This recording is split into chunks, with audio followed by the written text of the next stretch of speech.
Hello राइजफोर गिबियावनो बयनिसिम आंनि गोसो गोरबोनिफ्राय खुलुमनाय जासिहरनानै दिनै बे भिडिअनि गेजेरजों मोनसे एक्सारसाइज खालामनानै खोमायाव जानाय खर'आव जानाय गन्थंआव जानाय मेगनाव जानाय आरो हार्ट प्रब्लेम गोनांफोरनि थाखाय खामानि होगोन जि एक्सारसाइजखौ आं दिनै बे भिडिअनि गेजेरजों नोंथांमोननो दिन्थिगोन आरो खालामनानै खोन्थागोन। बे एक्सारसाइजखौ खालामोबा नोंथाङा 1 मिनिट एबा 2 मिनिट सम नांगोन। बे समनि गेजेरावनो नोंथाङा प्रमाणखौ मोनगोन। जायफोरना गारिफोर गाखोबा खर' सायो, खर' गिलिर मोनो, खर' गिदिङो एबा सोरनाबाफोर जुदि खर' सानाय जागासिनो दं एबा खर' गिदिंदों एबा खर' गिलिर मोनदों बिथांमोना बे एक्सारसाइजखौ खालामबानो बे एक्सारसाइजजोंनो नोंथांनि खर'नि सानाय गिदिंनाय एबा खर' गिलिर मोननाय प्रब्लेमा खमायगोन आरो जेब्ला खम उन्दुनाय जायो खर' गिलिर जानायाबो बे एक्सारसाइजजोंनो हामगोन। बेजों लोगोसे जायफोरना खोमा गोम गोम मोननाय, खोमा खम खोनानाय एबा खोमा रिंनाय जुदि दङबा बे एक्सारसाइजजोंनो क्लियार जागोन। लोगोसे जायफोरना साइनिस दङ नोंथांमोनाबो बे एक्सारसाइजखौ खालामोबा प्रमाणखौ मोनगोन। बेजों लोगोसे जायफोरना मेगननि मावनाय एबा मेगनाव एफा एनै स्रु स्रु बार नांनायफोर बादि मोनो बेबो बे एक्सारसाइजजोंनो हामगोन। लोगोसे जायफोरना हार्टनि प्रब्लेम दं नोंथांमोना बे एक्सारसाइजखौ खालामबा निश्चय नोंथांनि प्रब्लेमखौ एसेबाबो खमायनो मोनगोन। दा जि एक्सारसाइजनि सोमोन्दै आं दिनै नोंथांमोननो खोन्थागोन बेयो नोंथाङा जुदि अबेबा बासफोरजों एबा माबा गारिजों थांदोंबाबो बे एक्सारसाइजखौ खालामनो हागोन। जुदि थाबायगासिनो दंबाबो खालामनो हागोन एबा गसंनानै दंबाबो खालामनो हागोन आरो उन्दुनानैबो खालामनो हागोन। मात्र बे एक्सारसाइज खालामनाय समाव नोंथाङा मा खालामनांगोन बेखौ गोसो होनानै नायना लाबानो जाबाय।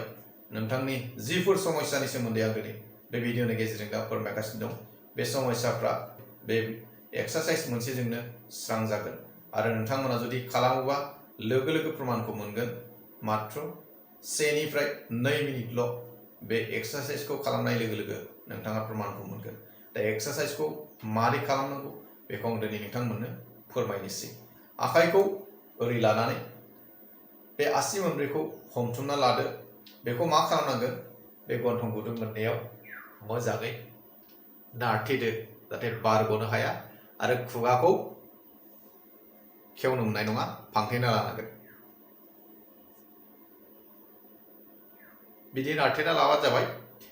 दानिया एक्सारसाइजखौ आराम्भ खालामनोसै। एक्सारसाइज खालामनायनि सिगां खुगा बन्द जानांगोन आरो गन्थंखौ मोजाङै नारथेना लानांगोन। बेवहाय जेबो साइड इफेक्ट एबा माबाफोर गिनांगौ गैया। दा ओंखायनो नायदो दानि एक्सारसाइजखौ आराम्भ खालामनोसै।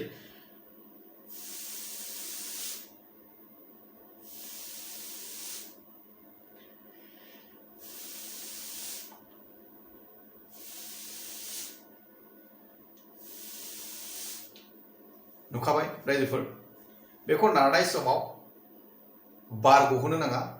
बे बार गयोबा एक्सारसाइजआ जानाय नङा। बेखौ नारखांनायनि उनाव जुदि हां उसुबिदा मोनोबा खुगाजों हगारबानो जाबाय। खालामदो, नारदोलाय, खालामदोलाय।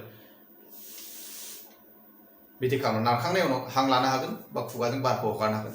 नाथाय बेबादि खनसे खालामगासेयाव खनबा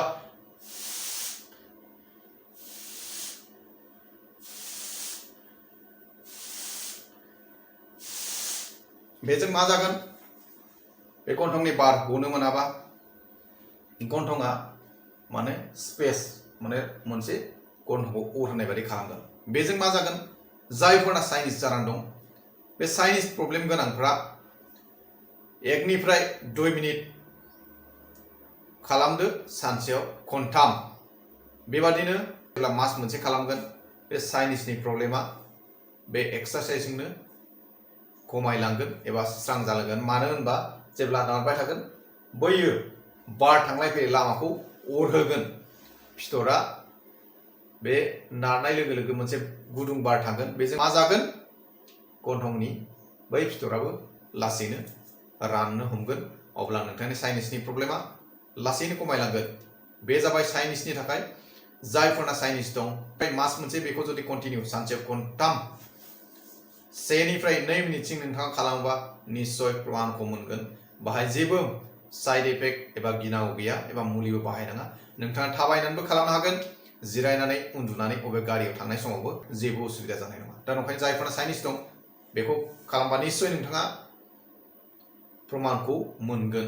बेजों लोगोसे जायफोरना मेगन मावनाय दं नोंथांमोना बे एक्सारसाइजखौ खालामदो एबा मेगन बार नांनायनिफ्राय स्रो स्रो मोनो, बेजोंनो हामगोन।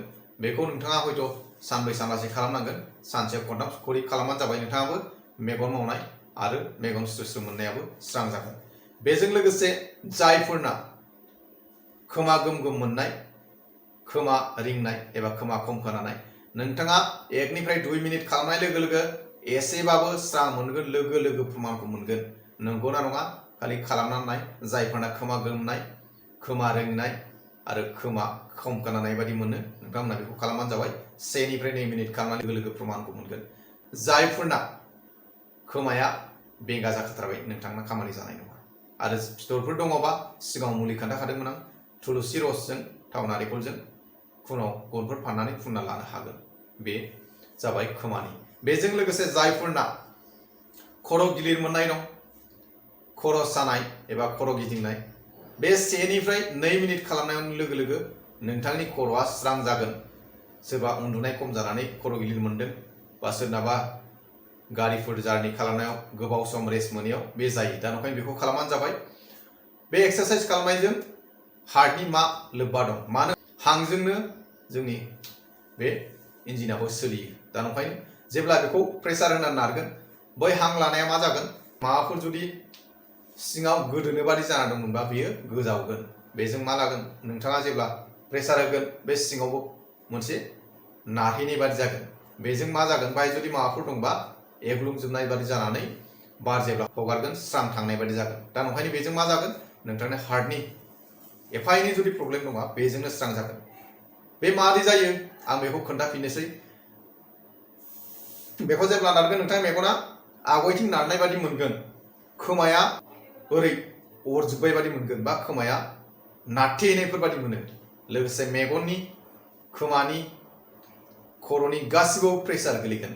जेब्ला बे प्रेसारा गोलैयो बेजोंनो नोंथांनि खोमा बन्द जानायफ्राबो गेवना होगोन, गन्थंनि साइनिसनिबो खामानि होगोन, मेगनावबो खामानि होगोन। मानोना खुगा, गन्थं, मेगन, खोमा गासिबजोंबो रिलेटेड जाना थाखाजोबो हिसाबै बे बुस्थुफ्रा मा जायो? जेब्ला बे एक्सारसाइजखौ खालामो खर'नि, खोमानि, गन्थंनि, मेगननि गासिबो फांसन जिफोर एसे ब्लकफोर जाना दंमोन बेखौ नारजोबनानै स्रां खालामनो हायो। बेजों मा जायो? खर' सानायाबो खमायो, खर' गिलिर जानायाबो खमायो, खर' गिदिंनायाबो, खोमा रिंनाय, खोमा गोमनाय, खोमा खम खोनानाय, साइनिसनि, मेगननि आरो बिखानि गासिबो, बिखा माने जायफोरना एसे हार्टनि प्रब्लेम दं बेफोर गासिबखौबो माने नारस्रांनानै ब्लक जानायफोरखौ खेवना होनाय बादि जायो। दा नंखायनो नोंथांमोना बे प्रमानखौ जुदि नायनोबा 1 निफ्राय 2 मिनिटल'। जायफोरना खर' आरो खोमा आरो मेगन मावनाय दं आरो साइनिसनाबो 15 निफ्राय मास मोनसेल' नोंथाङा खालाम।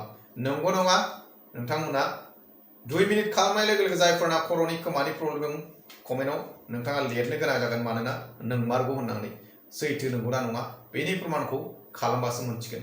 आं जादोंमोन जि बुस्थुखौ खर' गिलिर मोनबाय थायोमोन, माने सानै साननानै जेब्ला आं बे बुस्थुखौ बाहायलायदों, मानोबा अट'मेटिक गोसोआव फैदोंमोन बे सोनानै आं जुदि नारोबा खर'आव प्रेसारा खमायगोन नामा, माने सानाया खमायगोन नामा। बे एक्सारसाइजजों आंना खमायदों। बेनि उनावसो आं दिनै बे भिडिअखौ बानायदों।